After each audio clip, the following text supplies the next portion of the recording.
कहानी नीरू की है। पंजाब की नीरू की शादी दिल्ली के राहुल से होती है। दिल्ली कितना बड़ा शहर है ना, लेकिन आप लोगों का घर तो बहुत छोटा है। हमारे पंजाब में तो ये बड़े बड़े घर होते हैं कि मजा ही आ जाता है। कोई बात नहीं नीरू, मैं भी तुम्हारे लिए बहुत बड़ा मकान बनाऊंगा बहुत जल्दी। नीरू के पिता जहाँ पंजाब के जाने माने व्यापारी थे, वहीं उसका पति राहुल दिल्ली में एक सिंपल नौकरी करता था। माँ, यहाँ तो घी मक्खन इतना महंगा है कि क्या बताऊं। मैं तो तरस ही जाती हूँ घी खाने के लिए। नीरू की माँ को ये सुनकर बहुत दुख होता है। मेरी बेटी को घी नसीब नहीं हो रहा है और ये बहू यहाँ बैठकर घी में शक्कर डाल रही है। देख वनिता, मैं साफ कह रही हूँ, इस घर में जितना घी आएगा उतना ही मेरी बेटी के घर दिल्ली भी जाएगा। अरे ये क्या बात होती है माँ जी? बेटी का उतना ही करो जो अच्छा लगे। अब क्या मायके से घी और मक्खन तक की सप्लाई करोगी आप? हाँ, मेरी बेटी किसी चीज को तरसे मुझसे बर्दाश्त नहीं होता। अब क्या था, नीरू के मायके में 2 किलो घी आता तो 2 किलो दिल्ली जाता नीरू के पास। एक दिन, माँ बड़ी गर्मी पड़ती है दिल्ली में। इस घर में तो एक ही एसी है और वो भी ड्राइंग रूम में। सारा परिवार एक ही कमरे में सोता है। हाँ बेटा, वो तो हर घर की कहानी है। यहाँ भी एक ही एसी है। अरे बिल इतना आता है कि क्या बोलूं। तभी वहां राकेश आ जाता है। माँ, थोड़ी देर में यहाँ कुछ प्लम्बर आएंगे मेरे कमरे में एसी लगाने। जरा ध्यान से लगवा देना ना माँ। ओए, ऐसे कैसे तेरे कमरे में एसी लगेगा? हाँ राकेश, एक बार बात तो कर लेता। अरे पापा, वो वनिता को गर्मी में नींद नहीं आती। ड्राइंग रूम में सबके साथ सोने में वो अनकंफर्टेबल है, इसलिए। अरे पूरे परिवार के साथ वहां तेरी बहन नीरू भी तो सोती है। वो नहीं हो रही क्या अनकंफर्टेबल? समझ रहा है ना? अगर एसी लगेगा तो एक दिल्ली में तेरी बहन के कमरे में भी लगेगा, तभी तू लगा सकेगा। राकेश वनिता को सारी बात बताता है। वनिता करती भी क्या, मन मारकर बैठ जाती है। माँ, ये लोग ठीक नहीं है, क्या करूं मैं? अरे बेटी, यहाँ आ जा, तू यहाँ आकर रह ले। अरे छोड़ दे ऐसे पति को। कैसे छोड़ दूं माँ? समाज क्या कहेगा, लोग क्या कहेंगे? वैसे भी मेरा एक बेटा है मयंक।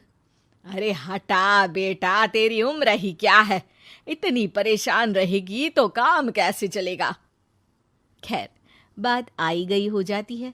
माँ को लगता है कि नीरू ठीक है, तो वहीं नीरू के मन में एक ही लाइन चल रही होती है, यहाँ आजा।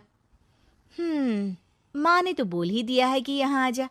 बस मयंक थोड़ा सा बड़ा हो जाए, इन गरीबों को छोड़कर मैं वापस माँ के पास ही चली जाऊंगी। वो इसी सोच में बाजार में चल रही थी कि मैम, आपका दुपट्टा जमीन को छू रहा है। नीरू जैसे ही उस लड़की की तरफ देखती है, देखती ही रह जाती है। हाय रे, कितना सुंदर लड़का है ये। अब क्या हुआ? मैंने कहा आपका दुपट्टा। तो खुद ही उठाकर दे दो ना। लड़का समझ जाता है कि नीरू उस पर फिदा हो चुकी है। वो उससे उसका नंबर लेकर चला जाता है। अब क्या था, नीरू और रोहित में लगातार बातें होने लगती है। मैं हरियाणा का रहने वाला हूँ, यहाँ एक बड़ी कंपनी का मैनेजर हूँ। अच्छा, और कितने बच्चे हैं तुम्हारे? बच्चे? अरे मेरी तो शादी भी नहीं हुई है। तुम बताओ, शादी करोगी? नीरू शर्मा जाती है। अब लेकिन मैं तो पहले से ही शादीशुदा हूँ। मुझे फर्क नहीं पड़ता, बस तुम शादी कर लो, भाग चलते हैं। बहुत पैसे वाला हूँ मैं, हमेशा खुश रखूंगा तुम्हें। नीरू रोहित से मिलकर सारा प्लान बना लेती है और फिर एक दिन घर से भाग जाती है। दोनों शादी कर लेते हैं। शादी के बाद, क्या बात है नीरू, तुम्हें परेशान सा देखता हूँ, सब ठीक तो है ना? हाँ हाँ, सब ठीक है।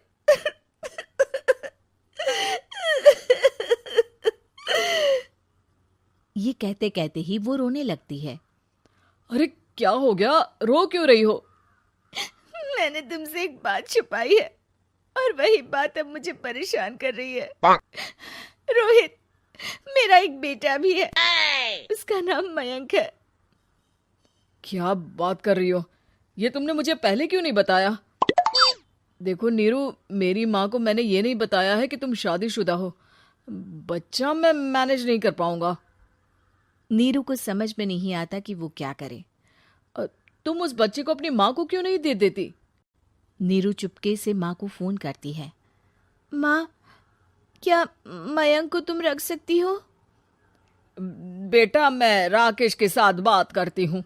आखिर घर का बेटा वही है, जो वो बोलेगा। वैसे भी बेटा, तूने जो किया है ना, उसके बाद से पूरा घर तेरी बुराई कर रहा है। मैं भी अब किसी से तेरे लिए लड़ नहीं सकती। राकेश बेटा, नीरू ने तो जो किया बहुत ही बुरा किया, लेकिन मैं सोच रही थी कि क्यों ना मयंक को हम यहाँ ले आए। तभी वनीता बोल पड़ती है। वाह जी, ऐसे कैसे यहाँ ले आए? यहाँ क्या भंडारा भरा है? और जिस बच्चे की माँ ने नहीं सोचा, उसके लिए हम क्यों सोचे? नीरू को एक बार तो अपने बच्चे के बारे में सोचना चाहिए था ना। अरे लेकिन तेरे पास भी तो लड़का नहीं है ना वनीता। माँ, वनीता ठीक बोल रही है। कल को वो बड़ा होकर इसी घर का हिस्सा मांगेगा तो हम क्या करेंगे? माँ कहती भी तो क्या, वो चुप रह जाती है। वहीं नीरू का पहला पति कहता है। माँ, अगर आज भी वो वापस आ जाए तो मैं उसे माफ कर दूंगा। बेटा, गरीबी चीज ही ऐसी है, क्या करेगा? तू तो अब मयंक का सोच। वो बेचारा तो बिना माँ का हो गया। मयंक के खातिर तू दूसरी शादी कर ले बेटा। लोगों के लाख समझाने के बाद नीरू के पहले पति की शादी रिद्धि से हो जाती है, जिसके पहले पति से 2 बच्चे होते हैं। देखो जी, मैंने शादी सिर्फ बच्चे के खातिर की है। मैंने भी शादी सिर्फ बच्चों के खातिर की है। वहीं नीरू के दूसरे पति के मन में ये बात घर कर जाती है कि नीरू एक मासूम बच्चे को उसके खातिर छोड़ कर आई है। अब देखो नीरू, मुझे लगता है कि जो औरत अपनी कोख का बच्चा छोड़ सकती है, वो तो कुछ भी कर सकती है। कल को तुम्हें मुझसे अच्छा कोई मिल गया तो तुम तो मुझे भी बाय बाय कर दोगी ना। नीरू को अब उसका दूसरा पति ताने देना शुरू कर देता है। तंग आकर नीरू उसके यहाँ से भागकर अपने पहले पति के पास चली जाती है, लेकिन ससुराल में क्या लेने आई है नीरू, मयंक को? नहीं नहीं सासू माँ, मुझसे गलती हो गई, मुझे माफ कर दीजिए। नीरू, अब वक्त खत्म हो गया है, मेरी शादी हो चुकी है। तो छोड़ दो ना उसे, हमारा बच्चा है। मैं आपको अपनी माँ नहीं मानता, मेरी नहीं मान तो बात अच्छी है। नीरू मयंक की बात सुनकर समझ जाती है कि उसके पास अब न आसमान रहा ना ही जमीन।